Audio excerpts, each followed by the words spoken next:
সবাই পঞ্চম শ্রেণীতে যারা আছো ছাত্র এবং ছাত্রীরা হোয়াইট বোর্ডের দিকে লক্ষ্য করো। তোমাদের জন্য নিয়ে এলাম ভগ্নাংশের যোগ এবং বিয়োগ।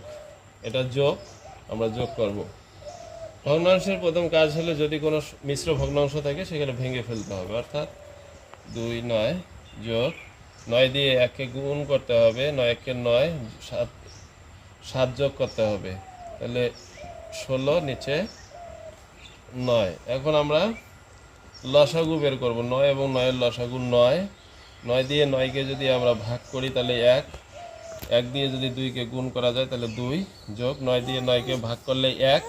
1 দিয়ে 16কে গুণ করলে 16।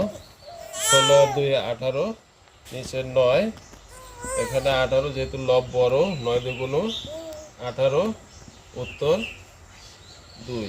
ধন্যবাদ সবাইকে। আজকে অঙ্কে কীরকম তোমরা বুঝতে পারলে কমেন্টসে জানাবে।